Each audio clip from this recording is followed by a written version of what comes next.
Hello and welcome to a new series on the channel. Today's is going to be the first episode in our new Redstone School series. So we're going to go over a lot of stuff in this series, but we're going to start off very slow for you beginners, and we want to take you down through the fundamentals. We don't want to just show you, here's how this is built, and don't worry about it. I want to take you through why we build stuff, how we do, how you can design your own stuff, because the it's great being able to build off a tutorial in Minecraft, but knowing how it works, you can start designing your own things. You can have more flexibility, like you don't need to be constricted to, oh, the tutorial said to build it in this sort of space, but I'm working with a tighter space, a bit different of a space, like it might be longer, but not as wide as the tutorial. So having your own knowledge in Redstone can help you to accommodate it into more builds. So in the first episode, we're going to go into this first room here, and there is a lot to cover in this room here. So firstly, we have our power sources. So we have our first, this redstone block. No matter what, he's going to provide power. Unless you actually move the block out of the way, it's providing power. Then you've got your toggleable. So this one is toggleable by hand. The torch here is toggleable by powering. So if the torch gets powered, it will toggle. So those are your two toggle blocks.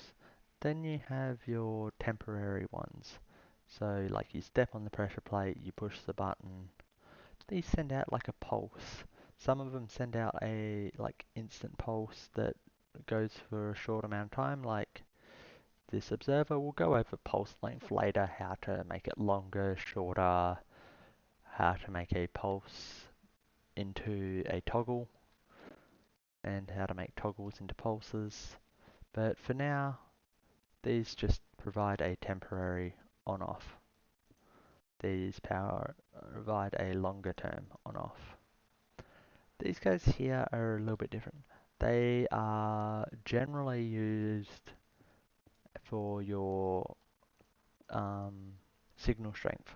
They all provide different signal strengths depending on different things. However, if you just stick a repeater straight on them, they will straight power. So if this guy registers any hit on him that scores even one redstone signal, if there's a repeater like this, it's gonna power. So yeah. Next, we're going to move into powering blocks. So what do I mean by powering blocks? Well, the block, we want the block to be putting power out into what's touching it. And we've got sort of three stages of powered. We have all these blocks here that have got no redstone near them. They would be your green. They're powering nothing. They've got no power. Your next is your red. These are high powered blocks. If there's even redstone anywhere near them, they will affect that redstone. So no matter where I put redstone around this guy, it's going to get powered. And then I'll leave that on because that powers this next one. Your next blocks are your yellow. They've just got redstone sort of touching them. That's powering them.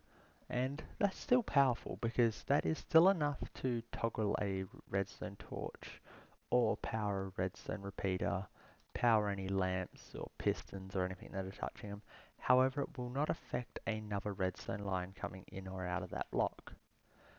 And then your last ones are your greens. So as you can see, this line never actually touches this block, so it never powers it. Whereas these lines directly go in. So yeah, if I move that, see that suddenly powers. So yeah, that's an important thing to remember.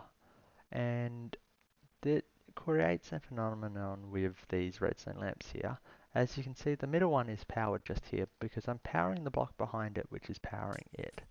However, if these were one more back and that power was going into the center redstone, the center redstone block becomes this yellow powered one that can power the blocks touching it. So that suddenly creates this, where where one will turn on free. So if you're only wanting one lamp to turn on, you've got to remember to power the block behind the lamp, not the lamp itself, or it will affect all of the lamps around it. Next, we go over here into how we actually get yellow powering. So there's multiple ways. These are all yellow powered here. As you can see, we have a line running over the top here that will yellow power the line block.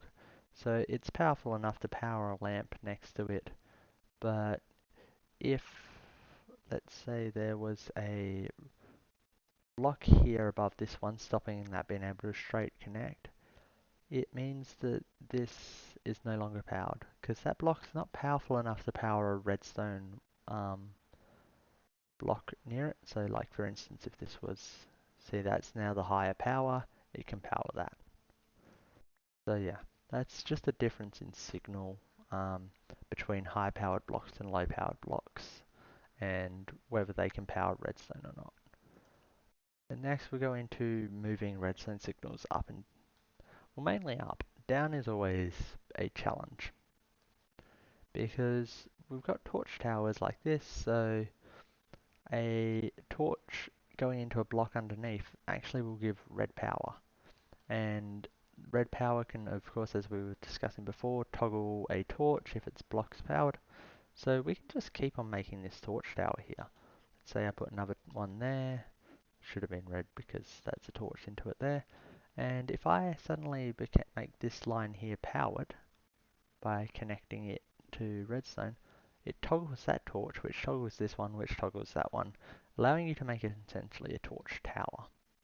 And you can just run a line out of these torch towers anywhere, see? It just powers that one, cool.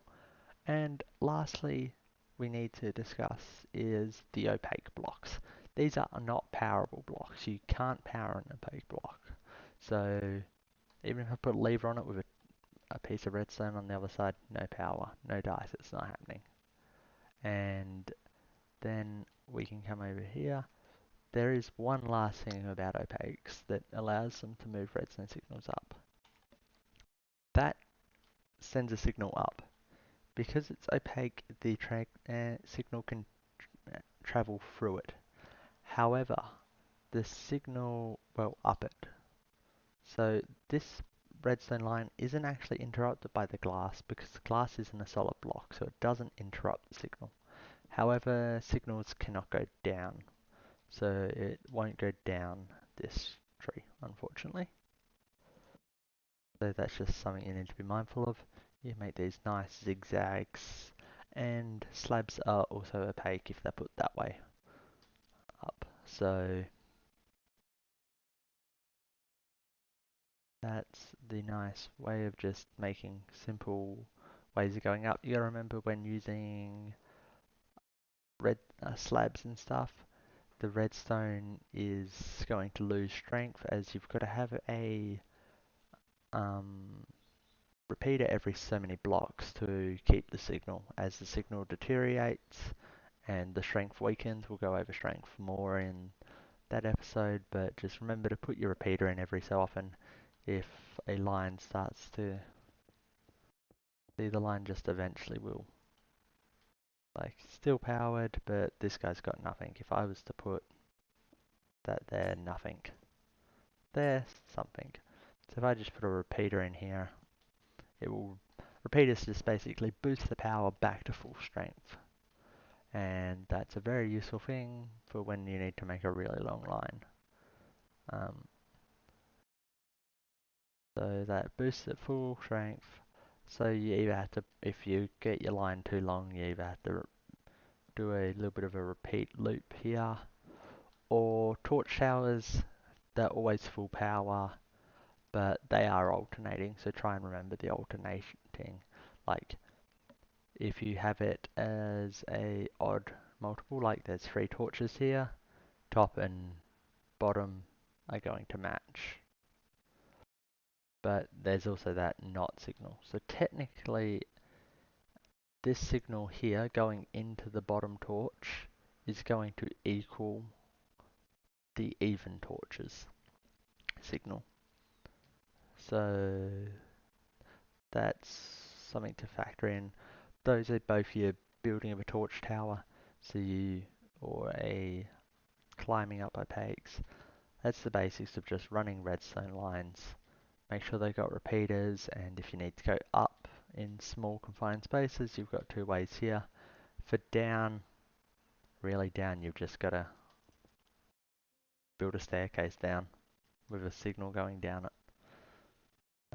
There are other more advanced ways, but they depend on different things. Like, for instance, if you have a daylight sensor, you can use a piston to unblock and reblock sunlight access to that daylight sensor. So ways like that will allow you to get round the down limits, but for simple episode 1, just stairs is your easiest way to go with.